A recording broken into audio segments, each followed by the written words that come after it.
going on, guys? Welcome back to the Aces Let's Do It podcast. I'm your host, Dominic Archer. We are going over what's going on around the MLB. So let's take a look at the outlooks for these teams and what I project them to do, and how I think they're gonna play out. Last time we covered the AL Central, and this time we're gonna go ahead and cover the AL East.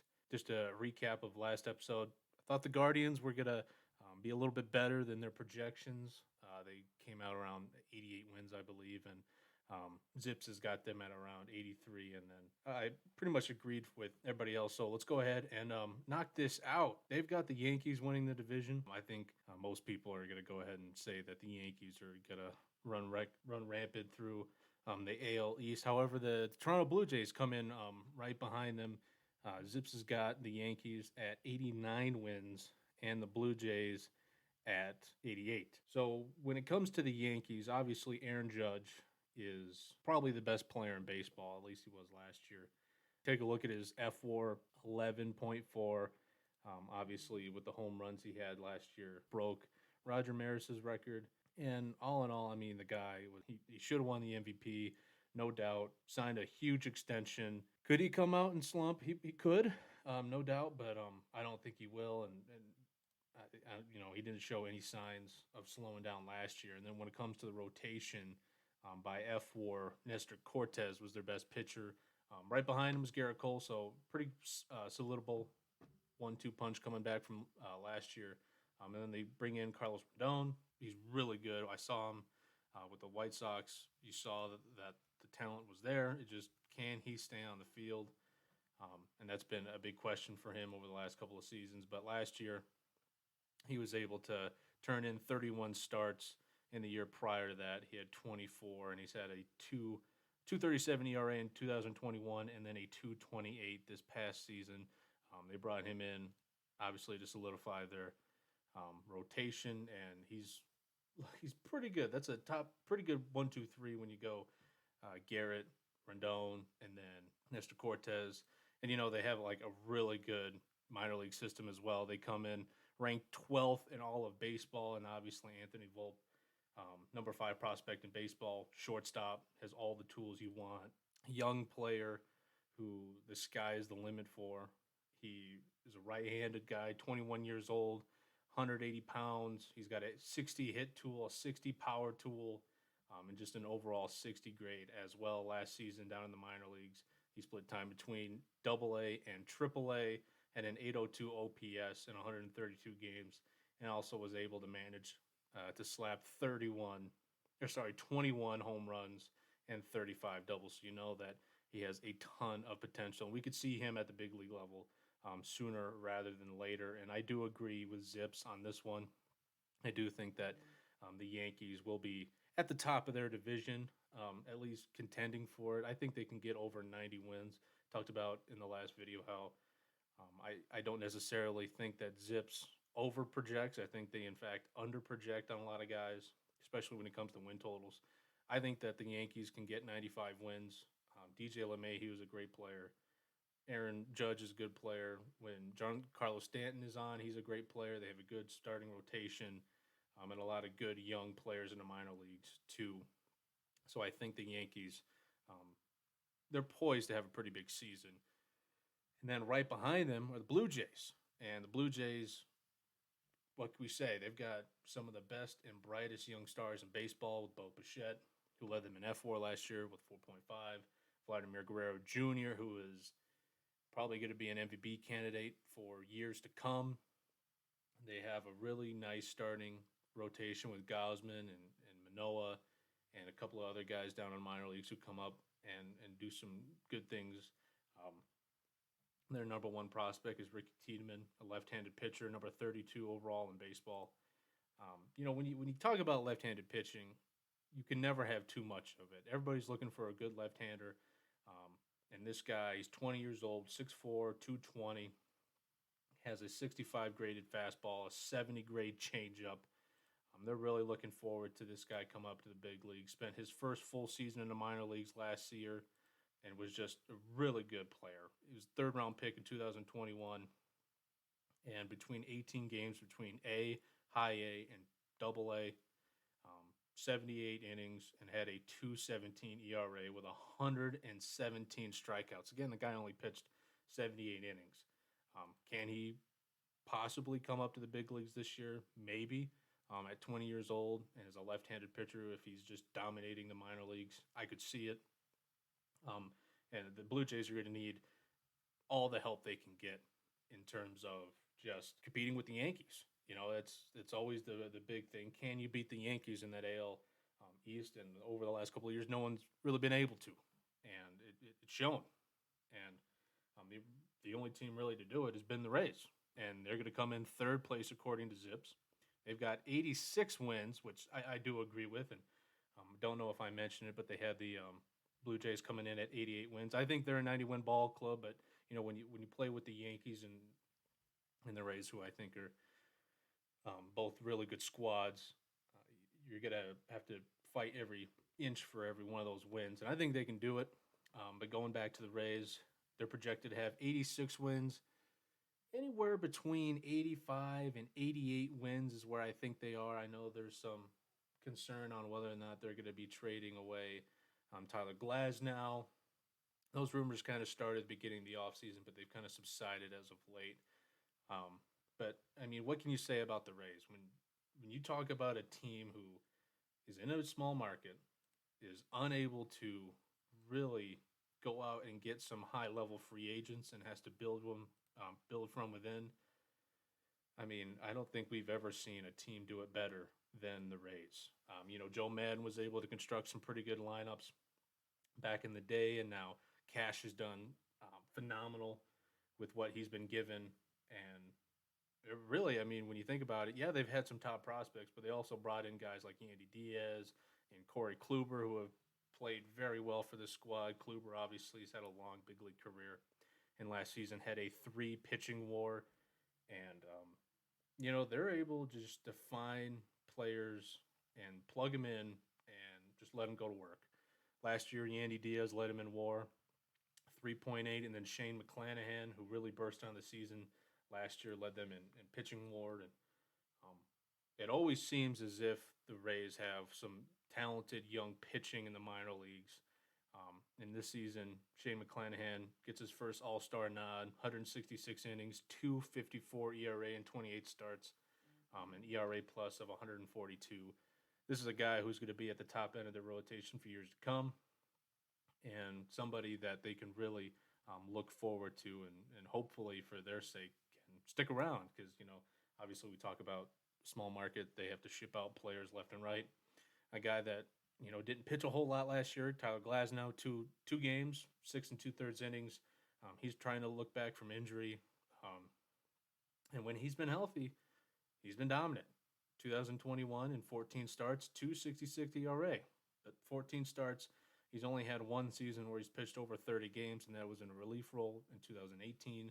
Ever since then, he's had 12 starts in 2019, 11 starts in 2020, and then 14 starts in 2021, like I said, and then 2 starts this past year. So if Glasnow can be pitching really well and stay on the field, they've got a nasty 1-2 punch in Tampa Bay. And then obviously they have Wander Franco. But also take a look at Taj Bailey, their number 1 prospect, 20th overall in baseball. Again, like I said, they always find guys who can just come in and do solid work. 5th round pick in 2018. He's MLB ETAs this year as a 65 grade fastball, 55 grade overall. Just been a really solid pitcher in the minor leagues this past year between AA and AAA. It's kind of a tale of two stories. In AA, had a 170 ERA in 16 games, and then a 366 in Durham at AAA in 12 starts. So you kind of hope that maybe he can figure things out a little bit in the minor leagues before being called up. And if Glasnow goes down with injury and is unable to help the big league club, a guy like Bradley could come up and pitch meaningful innings for the Rays. 86 wins is a really good bet. That's like a Vegas number, and I think they can get above that. But I don't think they're going to be any higher than third, with the Blue Jays being as good as they are and the Yankees obviously being the Yankees. And then the bottom 2 teams, they've got the Orioles, at 80 wins, which is to me seems a little bit low. This is a squad that won 83 games last year. To me, Adley Rutschman and Gunnar Henderson are two of the most talented and I don't know if you want to call them franchise cornerstones, but those two guys are going to lead the Baltimore Orioles for many years to come. Obviously, Adley last year in his rookie year was able just to be phenomenal. 5.3 WAR in just a little over 100 games played in 113. Was able to get on base 362, slugged a little bit over 440 terms of batting average 250. So he's just kind of right there. But I mean he's great behind the plate. He seems like a great leader and somebody to be the face of that franchise for years to come. And then you talk about Gunnar Henderson. This guy tells the story himself. He plays third base, shortstop, was up at the big leagues for 34 games, had a 788 OPS. Kind of similar numbers to Adley as well. And I mean, they've got some two really good looking players at some high level positions too. If Gunnar plays third and short at a high level, that's Gold Glove worthy, right? And then you've got Adley behind the plate, who could be an MVP candidate at some point. I mean, you look right there. The future is bright for the Orioles. So 80 wins to me is a little light. They are lacking in some other areas, especially in like the outfield and if Jorge Mateo isn't exactly what they hope he can be. I think this is a team who many thought overachieved last year, but down the stretch they were pretty unbeatable and looked like a team poised for big things. So to me, I think this is an 85 win ball club. I think they can rival the Rays this season and potentially even finish higher than them in the standings. I do think the Rays will be better, but the Orioles are going to be a team who is going to have an opportunity to really open some eyes.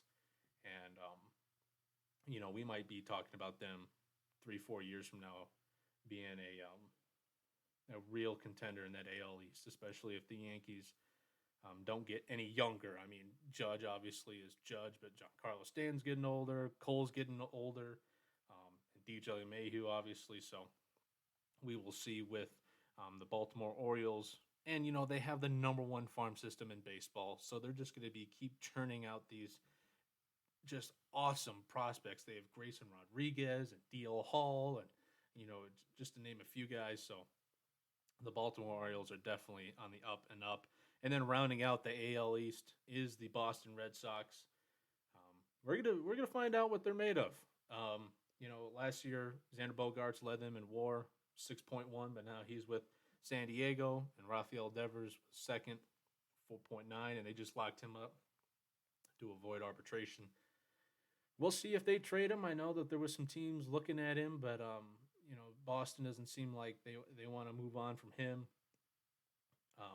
However, they are in an interesting spot. Rich Hill led them in WAR last year when it comes to pitching, but now he's in Pittsburgh, and it doesn't look like they have any real high level pitching coming up through the minor leagues. They have Tristan Casas, who boasts some of the best power in the minor leagues, and then Marcelo Meyer, the number 9 prospect in baseball, but he's a little too far away right now. He's at least another year and a half from getting called up to the big leagues.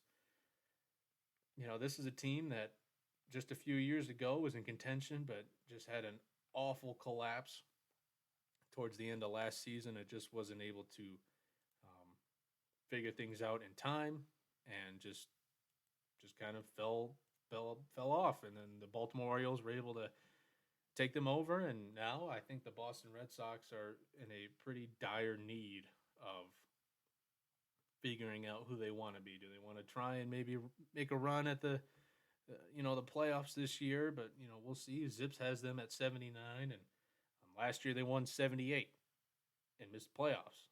So take that with you will. I think they're 81 wins I think is their ceiling.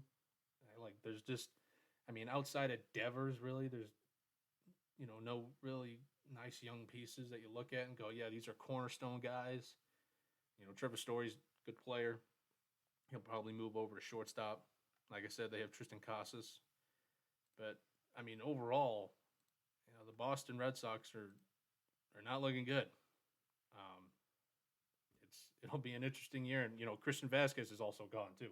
Well, we'll see with the Red Sox, but I don't think they're gonna be really turning heads. They might be sellers at the deadline, and we might see a blockbuster trade for Rafael Devers, and maybe Chris Sale is also shipped off at some point. So to round things off, um, Yankees winning the division, the AL East. I think that I've got them somewhere around 91, 92 wins, possibly can get up to 95. Following them is the Blue Jays. I think they're a 90-win ball club. Zips has them at 88. I think they're going to win 90. The Rays come in at 86. I say somewhere between 85 and 88. Depends on whether or not Glasnow is really um, pitching at a high level and is on the field. That's the big question for him. And then the Orioles coming in fourth. However, I think they can be the third team with at least 85 wins. I really believe in this ball club. They have some nice young pitching coming up. And like I said, Adley and Gunnar are two of the game's best and brightest stars. And both at some point could be MVP candidates if they continue their development. And then the Boston Red Sox coming in last with less than 80 wins. I said 81, but the more you think about it, they don't have a lot of young pitching. The guys in the minor leagues aren't particularly ready for the big leagues yet. So I don't see them really being any more than a mediocre team. And I think they could be sellers, which is why I don't think they'll reach their 79 win mark. They could get 81 wins, like I said, but I highly doubt it. So there it is, AL East. That's what I think they're going to do. I think this is one of the top-heavy divisions in baseball. Obviously the Yankees and Blue Jays are going to be great. But I think the Rays obviously will continue their success and may sneak into the back end of the playoffs. But keep an eye out for those Baltimore Orioles. They might be sneaky. They might struggle out of the gates as they get acclimated to themselves and some of these younger guys catch up to the big leagues. But they're a team that could explode in the middle of the year. And with the farm system they have, having the number one farm system in baseball, they could make a serious move for a high-level player and really turn things around and start making the Yankees shaking their boots a little bit. So thank you so much for listening. Like, comment, and subscribe. Next time we're going to be doing the AL West. We'll be looking over at their Zips projections. Who do I think will overperform and who do I think will be one of the better teams in baseball. So once again, thank you so much for listening. I've been Dominic Archer. You've been listening to the Aces Let's Do It podcast. Peace.